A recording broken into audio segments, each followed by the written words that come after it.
shelter. For more on this, we can now bring in TV and radio host Karyn Turk and Paul Wright, editor of Prison Legal News.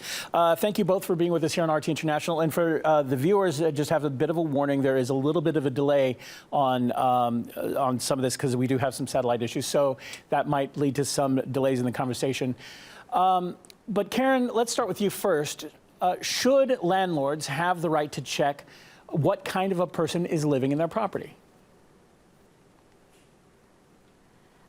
Of course they should. I can't even believe that this is an actual conversation and a real thing. This is not going to even help with the homeless population, and I think this is very irresponsible on behalf of the government, on behalf of city officials, on behalf of everybody who's taking part in this. You know, there's a rate of reoffenders that's as high as 40% for people who've been in prison, and the bottom line is that owners need to be informed. They need to protect their property owners. That's what the city's about. And this is extremely irresponsible for every reason.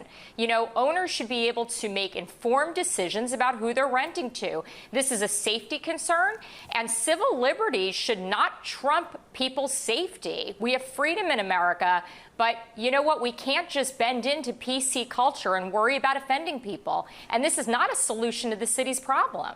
Now, Paul, you know, navigating the homeless crisis in California, Oakland specifically, is a landmine. Do you think, though, that this is violating landlords' rights? I mean, surely there are valid security concerns for people conducting checks. You know, I think that part of the problem, though, is there's not really a correlation between people's criminal history and also there are levels of reoffense and also any public safety issues. One of the things that we know is that not having a job and not having a place to live increases recidivism rates and, in fact, endangers public safety. And having actually been a landlord myself and a renter myself over the years, I would say that as a landlord, the main thing I've been concerned about is can a tenant, can they pay the rent, and are they going to tear the place up? And if the answer is no to both of those questions, then I think you probably want them as a tenant. And the reality is we have 70 million convicted felons in the United States. That's almost a third of the population. So I think that if you start excluding people just on the basis of a past criminal history, which isn't happening because we don't have 70 million homeless felons in America, then I think that you need to be looking at what the actual basis is. And I think the city of Oakland did the right thing here is by removing the background check, they're removing a basis for denying people housing based on bigotry and discrimination rather than actual facts. And I think that if you're actually going to deny people housing based on something they may have done 20, 30, 40 years ago, that's a far cry from denying them a place to rent based on whether or not, say, for example, they can pay the rent, or are they currently engaged in criminal activity. And I'd say as a landlord, those are your two concerns. Is someone engaged in criminal activity? Are they doing something that's going to damage the property? And can they pay the rent? And I think those are the legitimate concerns. And this has nothing to do with political correctness or anything like that. And I think that public safety is too important of an issue to fall victim to political demagoguery. Karyn, what say you to that? No. I totally disagree, and this is all about the PC culture we live in, and this is all about, you know, just an agenda that we're so worried about offending everybody that we're putting our own safety at risk as Americans, and it's something we have to take a good, hard look at. You know, there are plenty of people that have blemishes on their record. I happen to be one of them, and I'll take responsibility for that, and I'll own that here right now. But if I was going to be renting a property, I would have absolutely no problem explaining that to an owner that I was going to have a relationship and rent from. And I really think that that needs to be something that's looked at. You know, if there's a reason that we need to keep these histories hidden, there's probably something to hide. And I see no reason why someone couldn't be transparent about their history and be able to, you know, explain something unless it's something really serious. And I think it does raise major safety concerns for families. You know, we have sex offenders. We have a sex offender registry. I don't know how Oakland is planning on using that. And, you know, what does this mean? That we're going to let sex offenders rent from people who have families and children? I mean, I'm just very concerned about the entire thing. And I'm very surprised to hear that my colleague over here can defend this in any way, shape, or form. And I think this is really something that the city has been incredibly irresponsible on. And this scares me for California, and it scares me for everybody in America, because this is going to open up a can of worms that we can't come back from. And it's all about PC culture.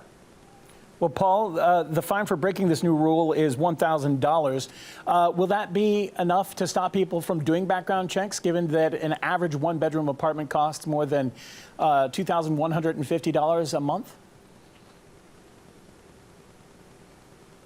I don't know if it's going to deter them, but I think that this is also the thing, too. Again, I have to disagree with Karyn that I don't think this has anything to do with political correctness, because I think, you know, we have laws that also prohibit discrimination based on race, based on gender, in some cases based on sexual orientation, on religion, and things like that. And I think that it's one thing to say that, you know, property owners have a right to rent to whom they wish to, and another one that if they're going to be renting, they have to comply with laws that prohibit discrimination. And I think there's a difference between having laws that allow for bona fide or legitimate concerns versus those that are just the basis for the landlord's bigotry or prejudices. And one of the things, too, I'll note that the Oakland law does contain exceptions for sex offenders, people on the California Sex Offender Registry, and it also excludes federally subsidized housing, which allows for the exclusion of people with certain drug offenses. So it's not quite exactly a blanket thing. And I agree with Karyn, though, when she says about, you know, wanting landlords to have a relationship or know who their tenants are. But the reality is a lot of landlords are corporations. They're not individuals. And these are policies that are being set by corporate offices who rent hundreds or thousands of units around the country. And I think those are going to be the entities that are most impacted by a law like this. And again, you know, why are people being deprived of housing? And I think it gives, if the landlord can find a legitimate reason to deny someone a property to rent to them, they're still able to do that. They just can't use a blanket issue like a felony conviction or the background check itself as the basis to deny housing. So I don't think it's nearly as far-reaching as I think some people may think it is. Karyn, if I can jump in here, there is a homeless crisis in California, and there also is rising costs, and there are a lot of corporations. Doesn't the government have a responsibility to try and mitigate this to some degree and set some laws to make it easier for these people? Yeah, I mean, but I think this is backwards. That would be exactly the reason why some of this might be federally subsidized housing, which is exactly what's being excluded from this. How does that make any sense? This is the most backwards thing I've ever heard. And to call this bigotry is completely wrong. There's a really big difference about excluding somebody based on race or religion or sexual, you know, preference, which are not choices. You know, people who have committed a crime have made a choice, maybe a bad choice, maybe something that they're sorry for, maybe something that they go back and they live a great life afterwards. But again, this is totally irresponsible to call this bigotry. This is not bigotry. It's not the same thing. Discriminating against someone because of a choice that they made to commit a crime is entirely different than excluding somebody based on race. How can we make that comparison? And this is not going to solve this crisis. And I think that's why I'm so upset about this. This is really backwards. The federally subsidized housing maybe would be somewhat of a solution for this, because these people who are homeless are going to have a hard time renting no matter what. A lot of them are not working. They are not employed. They do not have the income to substantiate these rentals. And it's irresponsible to the owners that are paying taxes and supporting this city. It's just completely the world gone mad. Paul, under the Fair Chance Housing Ordinance, Karyn brought up a point earlier. I want to point out that landlords can still check whether a tenant is on the state sex offenders register or has a conviction for producing methamphetamines. Should those people be treated differently? I really don't think they should. And I think that, again, what people did in the past is one thing. What they're doing at the moment or now is another thing. And I think that, you know, again, everyone needs a place to live. I think if you believe that housing is a basic human right, then how are you going to accommodate that? And by excluding people from the rental markets based on prior criminal convictions, I think that's part of the problem. And in fact, what's one of the things that we see right now when, let's use California as an example, since that's what we're talking about. Tens of thousands of people were convicted of possessing marijuana over the decades until recently when marijuana was legalized. Are you going to use those criminal convictions for marijuana possession or marijuana production or distribution when it was a crime? Are you going to use that as the basis to exclude people from housing today when that same activity is legal?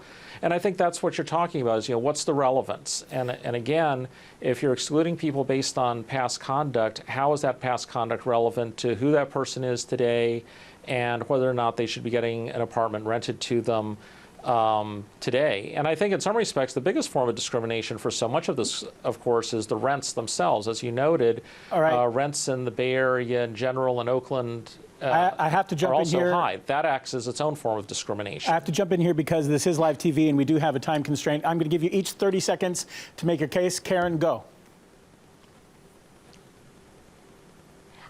I think that this is the most backwards thing I've ever heard, as I've mentioned about 3 times. I think the city's being irresponsible. I think we need to look at this. We need to look at the fact that people do reoffend, and this is irresponsible to the homeowners in this community. There's a 40% rate of reoffending and going back to jail. I would love for the other guests to answer that because he's acting like that doesn't exist. And I think we need to be very concerned about the direction California is taking. This is not the right direction. Paul?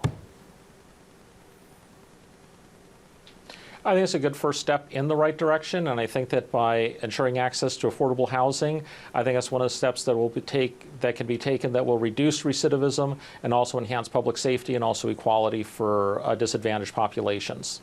All right, TV and radio host Karyn Turk and editor of Prison Legal News, Paul Wright. Wish we could talk about this longer. Thanks for being with us here on RT International. All right, I will be with you with more news at the top of the hour. Stay with us.